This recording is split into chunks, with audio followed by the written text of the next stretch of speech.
Charles, your board liaison. As we going to start the official meeting, we can still just have a discussion, and that we can post the video for that way anyone in your service area can see what this discussion was. And we can use the time to go through the budget on an overall basis. We just can't conduct any form business without a quorum of committee. But we can go through it. I think with that, I'll present the budget.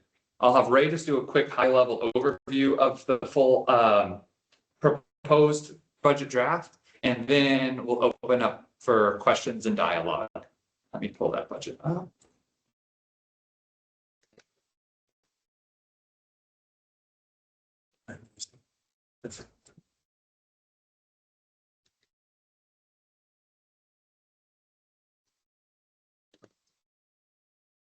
Yeah, this one. Okay. Sweet.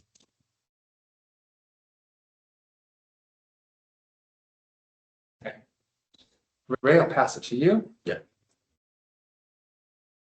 Nick, can you hear me well? Yes, I can. Okay. Can we start? May I start? Yeah, please. Okay.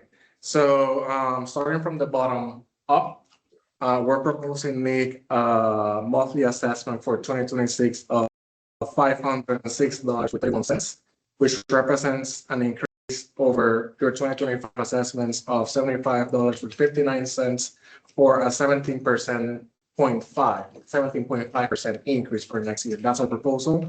You're gonna see that the main areas or the main drivers for this increase are gonna be the CROA admin fee that we're proposing for next year, and also the reserve fund allocation. If we go and scroll a little bit up for the operational expenses, you're gonna notice that the operational expenses are basically staying flat versus this year.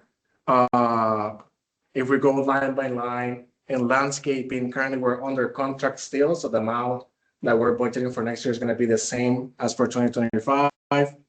We have a 50% reduction in the line that's landscape not in contract for whatever landscape services or maintenance needed that's not included in the current contract that we have with Exquisite. Then we added a new line that was not on 2025. This is a line for tree trimming. And this is mainly because there was a policy change with CCDD that we can discuss further later on during this call. We also had a reduction of 44% on your irrigation repairs line. Water and electricity, we're basically staying flat. Water is seeing a slight increase, mainly because of the run rate that we've seen in 2025. But electricity also, compared to 2025, has a bit of an increase, also based on the 2025 run rate that we're currently seeing on our actuals. Now, we're keeping the placeholder of $1,000 for the general maintenance line. Currently, up to June, you have only spent $200. We're not forecasting that you're gonna use 100% of that line, but we're keeping it just in case for next year as well. We have for roof repairs, we've seen that North Village are in a lot of roof repairs for this year, so we're keeping a placeholder there of $3,500 for next year if needed. And also for next year, we're splitting the pressure washing lines. We have the spring pressure washing, and separately we want to track the full pressure washing as well. So you're gonna see there that because most likely we're not, well, there's no way of confirming that we're gonna be using the same vendors for next year. So we're going with a 5% increase of the cost that we're estimated for this year on both lines, full and spring pressure washing. If we go to gutter cleaning, we're basically using a 5% increase of also the 2025 expected cost for this year. And for the termite bond, we are using an 8% increase, which is the same percentage increase that we have from 2024 to 2025. So we're assuming that the vendor will stay with Florida. We're gonna see the similar increase for next year. Now, if we go to the admin expenses, we're adding $100 as a placeholders for residents that would like to order the coupon books. It's gonna be $10 per order.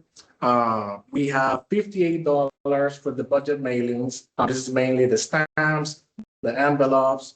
Then we have $1,000 in professional services for any potential inquiries that we might have to do for next year. And then lastly, we have the CROA admin fee, which is one of the biggest drivers of your increase for next year. Last year, we had $10,618 in admin fees. Now, that number increased close to 27% to $12,836. And also for next year, current reserve fund balance is close to $458,000.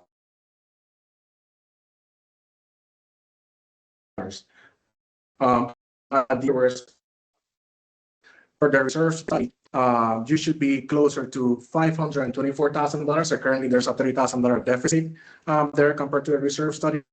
We're still going with the recommended number for next year, which is going to be $91,200, which is close to a $23,000 increase from your current reserve fund allocation.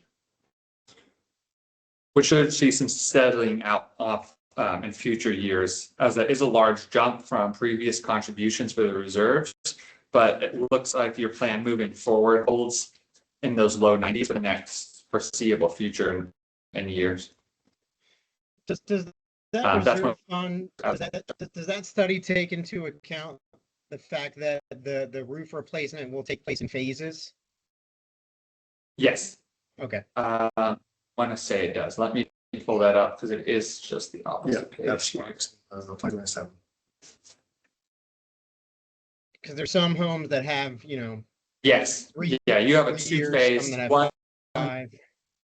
Yeah, there's a 4-year difference between the phases on here. Okay.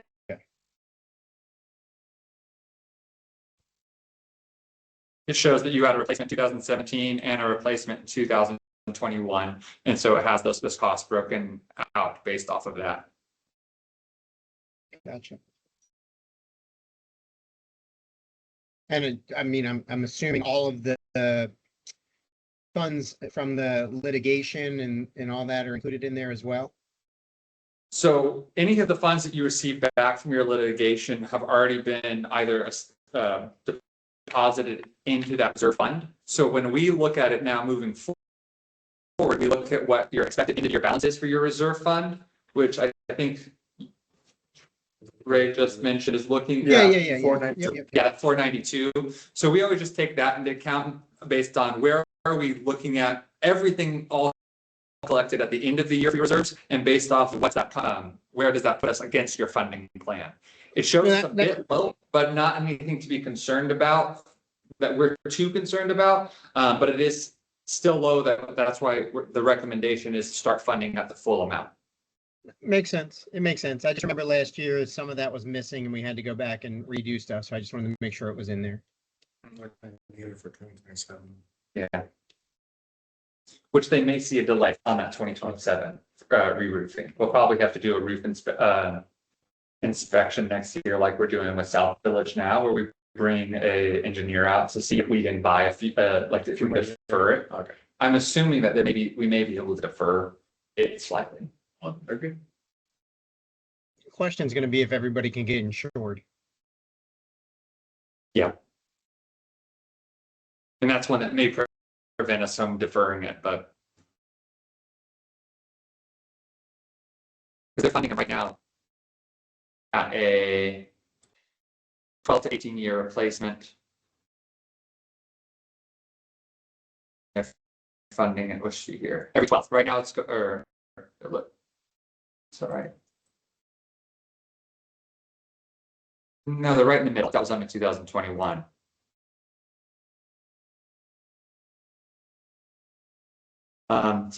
Any questions or direct questions you have, Nick? No. In regard to the budget and stuff like that, no. I mean, I know I have a meeting with Lauren on Wednesday of this week to walk the service area with, I think, some of the folks in the room, and you know, that sort of operational stuff will probably come up in that. But in regards to the budget and stuff like that, really know the only thing that might come up budget wise would be if during that walkthrough on Wednesday, we look at some of the scopes of some of the services and at maybe changing some of them. That may increase some of the pressure washing stuff, but you know, that's as it looks now, I understand it all. Okay, where do your operating funds are sitting at 16,000? So you have a decent operating fund that could eat any, you know, if you're seeing something that may have an increase on a line or two, you can absorb it right now in your operating fund. And that's what we're trying to. Yeah, I think we had some leftover into- landscaping funds. Yeah, and we're trying to, and you haven't spent a lot of your landscaping funds yet. And so that's what things we're trying to take into account when budgeting. And while we're still putting in some placeholders for some items that way, if they're not used, it can provide some buffer. Your service area is one that we didn't, and that's, I was going over with Charles, when it comes to this tree line, it's a new line we're suggesting being added to all service areas, just to fund any tree work that needs to take place. I know right now there is some tree work in North Village that your landscaper is recommending. One you need to take care of because it's an issue with the facade of a building. But some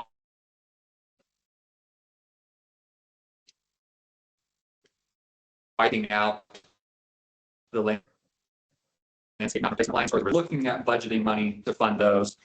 We've been doing that typically in addition to the landscape mountain contracts. As your service area had a large increase to reserve contributions, we tried to do as much as we can to hold those operating funds kind of remaining flat. As you can see, it's got an increase of like $263. But that's kind of where that line is popping up for. So that way, in future years, maybe we would look at getting that back towards maybe a $5,000 landscape mountain contract, and then they're probably keeping that around, holding that flat based off whatever the tree needs are. You know, we had some service areas, especially the Island Village, that has very new small trees where we didn't follow that kind of $95. We went less for them because they are not going to need that much, and they have more doors. So that's something that is always debatable with your committee as well, that we could adjust, before budgets are submitted. But yeah, that's kind of one of the main lines there. I think most people are going to see that monthly increase and not want to do much else. So I think we're probably going to want to let that sort of level off to get the reserves to where they need to be, and then once they've kind of digested that and that's become the new norm, look to do the other enhancements. Yeah, that's it looks like whenever we see large increases, I always like to look at where does this look like in the next few years. And that's what I mean. There's the good and bad. It's a bad increase this year, but it's to get that reserve contribution in those $90,000 where it can start to level out then. So it's not looking like it'll see a huge increase next year unless it's changes in the operating, which I don't expect, like you said, that we're going to need to. We'll just play it safe in any landscape installments to, in the next couple of years to keep it running as flat as possible. Does AES have it is what it is. You guys are just you're proposing it at the worst time ever when CDCC, whatever they are, is also going to wallop us with an increase as well. So it's. I know. I said we're about 2 months ahead of our budgeting process than where we were last year. The issue is, I wish we were 3 or 4 months ahead, so we put these numbers out before CDD put their numbers out. But yeah, you're right. Yeah. It's what it is. Yeah. So with the AES, the per door, isn't that? I mean, what do they have in their standard contract in terms of tree trimming? Like, this is above and beyond what's built into the contract right now. Is that why that's contemplated there? It's either below. It's 8.5 feet. I think anything below 8.5, or it's anything below 12.5, and where it's 12 feet. And we're just making sure we have clearance of at least 8.5 everywhere.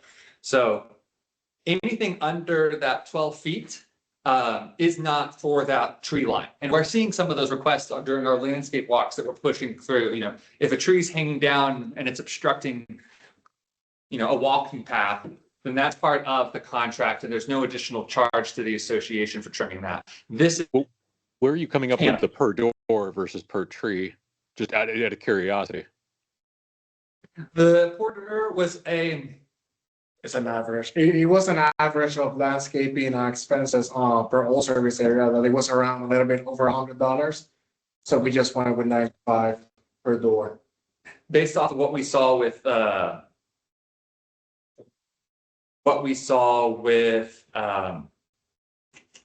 Parkview, whenever they just did a large tree trimming as well. It's kind of where we tried to pull numbers from. I mean, in this sense, if they wanted to do a full tree trimming like Parkview did, it's not near enough funds. But this is the idea that you won't have to hit these giant bumps every year of $9,000 expenses if they budget smaller amounts for ongoing tree trimming year to year. Luckily, our service 26 area doesn't have a ton of large trees. Most of ours are like the smaller lollipop type trees out front. I mean, we have a few bigger ones, but most people want those kind of removed, and I just don't think we have the funds available to kind of accommodate that and then figure out what the heck we're going to put there. That's tens of thousands of dollars. Yeah. Yeah, that makes sense. Your service area also has the issue of, I mean, it's surrounded by nature preserve and then the golf course. So you have trees growing from all four sides that I know some of the expenses that AES is proposing are not based on the service area direct ownership of trees, but trees that are growing into the space that are now needing to be trimmed. And since they cross that property line, it's on the service area, not on the other vendors to trim the trees. And so that's kind of where I'm thinking where you're going to see the expense from that. Okay, because I know like the nature preserve areas, those are always treated by CCDD. At least they have been in the past. But the golf course stuff may fall on us.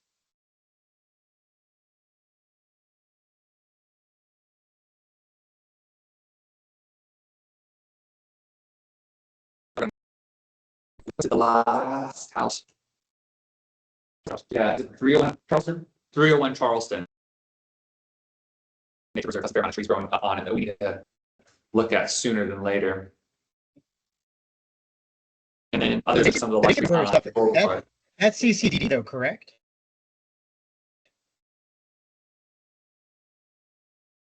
Like the stuff that's in the back parking lot?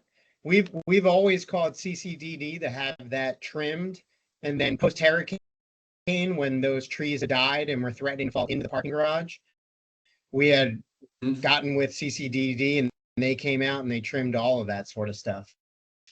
So anything in that parking lot area and the back nature area, that's always been handled via the CCDD people, and we just kind of put the word out that hey, don't park there that day, and they trim them. That's a great case. We'll take this exact case. We're looking forward to CCDD to see if it's under their purview. Hopefully it is. That'll save. I could probably forward you some old emails from Rose that where she kind of got that all together and had that happen at our request. Okay.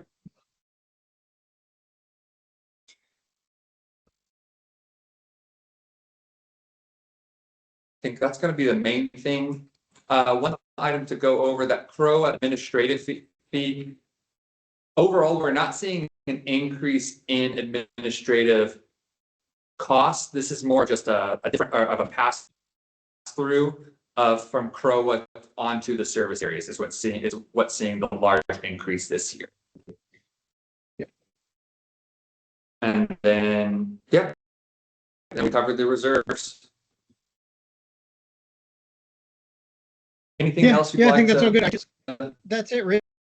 I just forwarded you an email, an old one from December, where they were coming and doing stuff at 310 and 312 and stuff like that, where the CCDD did that for us. So we have that as reference that they've done it, and hopefully they'd be willing to do it again and kind of save us some cash on that. No, that's helpful too, because we can use those or like pressure on that as well to see what we can do to get as much done as possible by CDD. Yeah, because if I don't know, it's a little bit funky, and we had the meetings with the board prior to this, where essentially in our service area, the front sidewalk that leads up to our homes on my stretch is owned by the CCDD. We don't own any of that actual sidewalk. We don't maintain that sidewalk. We also don't maintain any of the blacktop asphalt parking area back there. They asked us to take ownership of that, and we declined it because we don't want to have those expenses. And so that's why I think that they're required to kind of maintain that area, because that's their, it falls under their umbrella. I think so too.